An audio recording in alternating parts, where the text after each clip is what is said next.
akan mempelajari materi terkait membudayakan perilaku taat hukum untuk mata pelajaran Pendidikan Pancasila kelas 10.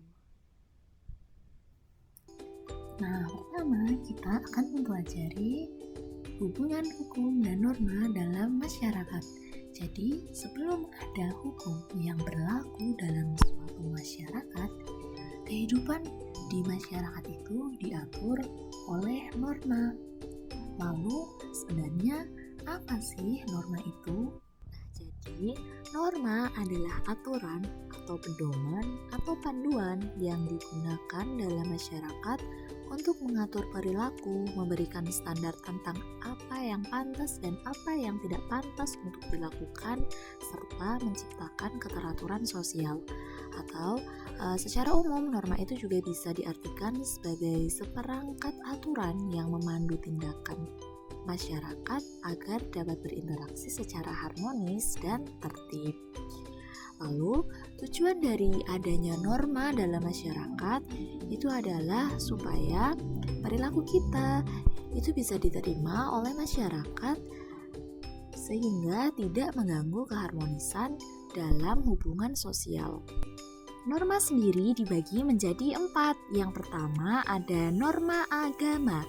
Nah, jadi norma agama itu merupakan aturan yang bersumber pada ajaran agama atau perintah Tuhan. Jadi, apabila ada seseorang yang dia melanggar norma agama, maka dia akan mendapat sanksi berupa dosa. Kemudian yang kedua, ada norma etik atau moral. Nah, norma etik ini merupakan kesepakatan bersama dalam suatu masyarakat dan timbulnya itu dari hati nurani. Apabila ada seseorang yang dia melanggar norma moral atau etik, maka dia akan mendapatkan sanksi berupa merasa menyesal atau merasa malu. Kemudian yang ketiga ada norma sosial atau biasa juga disebut sebagai norma adat atau kesopanan. Nah, norma kesopanan ini sumbernya itu dari kebiasaan atau tradisi yang berlaku di suatu masyarakat, yang mana suatu masyarakat itu mempunyai tradisi yang terus dilakukan atau dilaksanakan dalam masyarakat, kemudian pada akhirnya menjadi sebuah kesepakatan atau menjadi norma. Nah, jadi di daerah yang satu dengan daerah yang lain itu mempunyai norma kesopanan yang berbeda-beda tergantung dengan tradisi dan budaya dari suatu masyarakat itu. Nah, apabila ada seseorang yang dia melanggar norma kesopanan, maka sanksinya orang itu akan dikucilkan atau mendapat celaan serta dianggap tidak tahu adat oleh masyarakat setempat. Dan yang terakhir ada norma hukum.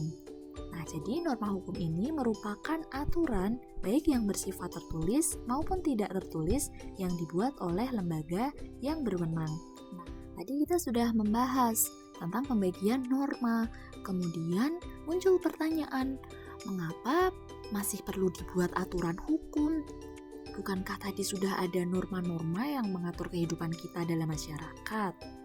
Bukankah norma kesusilaan sudah mengajarkan kita untuk tidak mencuri atau tidak menyakiti orang lain? Lantas mengapa masih perlu dibuat aturan hukum yang sanksinya berupa denda, penjara, atau bahkan hukuman yang lebih berat? Nah, jadi ada beberapa alasan kenapa kok masih harus dibuat aturan hukum yang sifatnya lebih mengikat dan memaksa, padahal sudah ada beberapa norma yang berlaku di masyarakat. Yang pertama, tidak semua orang mematuhi norma-norma yang hidup di masyarakat.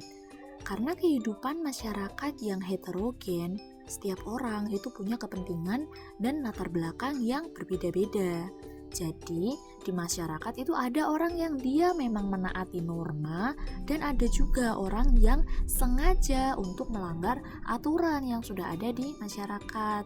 Contohnya nih, kita semua orang tahu kalau mencuri itu adalah perbuatan yang tercela atau perbuatan yang salah, perbuatan yang melanggar aturan.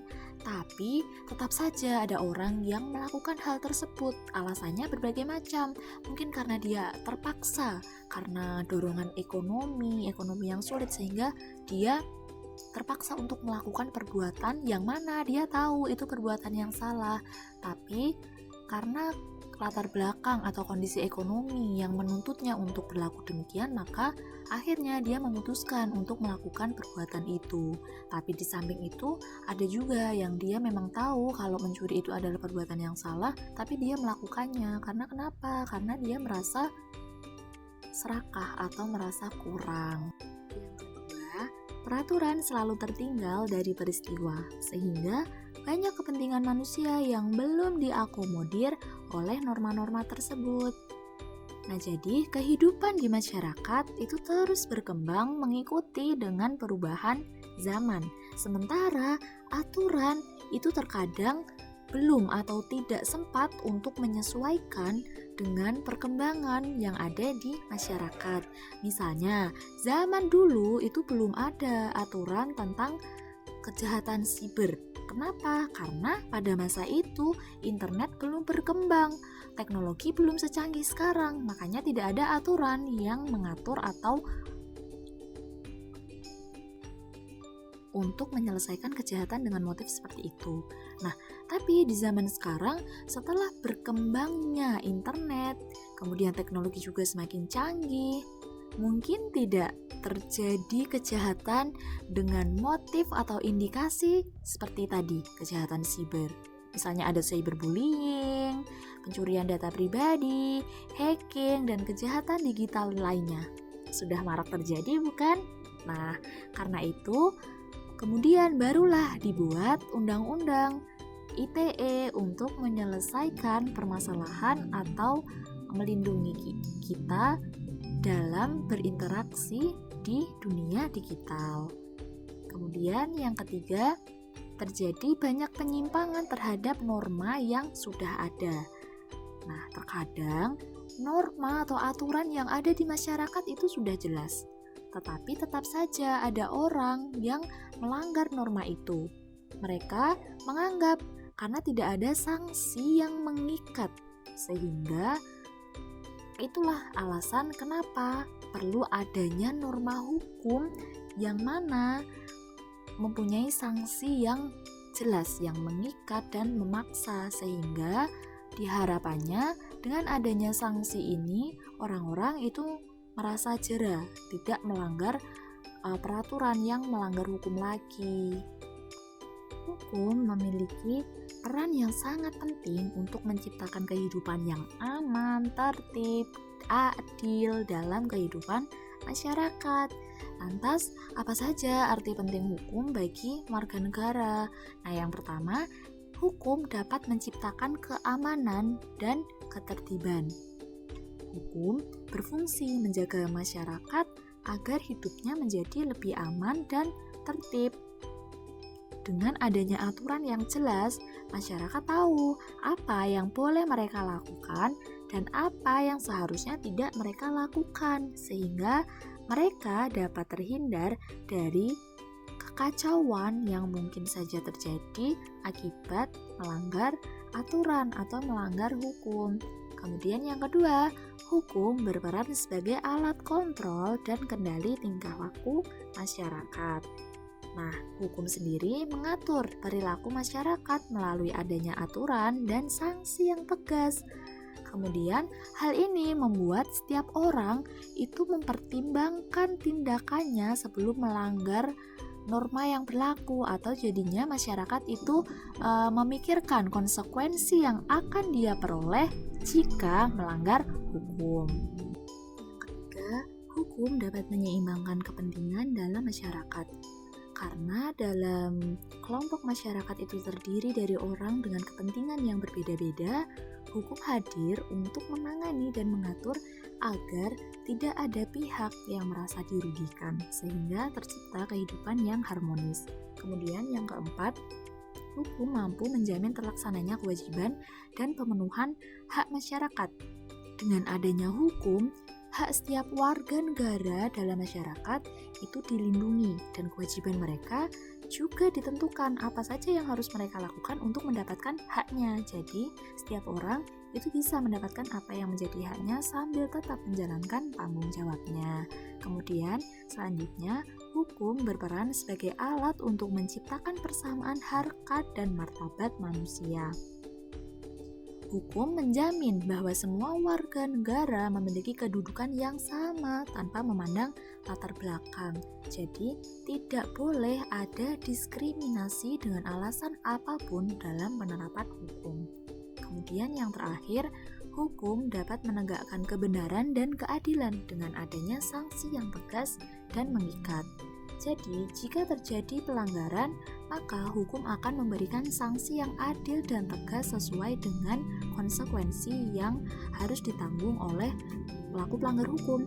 Hal ini bertujuan untuk menegakkan kebenaran serta memberikan keadilan bagi semua pihak. Nah, menurut pasal 10 Kitab Undang-Undang Hukum Pidana, sanksi dibagi menjadi dua jenis, yaitu sanksi pokok dan sanksi tambahan. Sanksi pokok terdiri dari hukuman mati, penjara, kurungan, dan denda.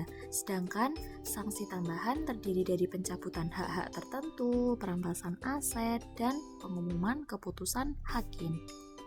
Untuk kesimpulannya, norma berfungsi sebagai pedoman yang mengatur perilaku manusia agar hak dan kewajiban setiap individu itu dapat terlaksana secara seimbang. Ketika norma diterapkan secara konsisten, ketertiban dan keadilan dalam masyarakat itu akan terwujud. Dengan kata lain, tanpa adanya norma, keadilan tidak mungkin tercapai karena tidak ada aturan yang mengarahkan dan mengatur perilaku manusia untuk mewujudkan kehidupan yang tertib dan harmonis dalam kehidupan masyarakat. Sudah sampai di penghujung video dari materi membudayakan perilaku taat hukum. Nah, selanjutnya sebagai bahan refleksi, kalian bisa pindahi kode batang atau barcode yang sudah tertampil di layar. Kemudian, silakan menjawab dua pertanyaan yang ada di Google Form. Yang pertama, pertanyaannya adalah, apakah kalian pernah melanggar aturan hukum di rumah, sekolah, atau masyarakat? Kemudian kalian bisa menyebutkan bentuk pelanggaran yang pernah dilakukan dan jelaskan alasannya. Kemudian yang kedua, bagaimana kalian memperbaiki pelanggaran tersebut supaya pelanggaran itu tidak terjadi lagi. Nah, pertanyaan ini atau refleksi ini bukan untuk menghakimi atau menilai kesalahan yang pernah dilakukan, tapi tujuannya agar kita bisa belajar dari pengalaman dan menjadi warga negara yang lebih sadar dan patuh terhadap hukum. Oke, terima kasih. Sampai di sini dulu. See you next time untuk penjelasan di materi berikutnya. Bye-bye.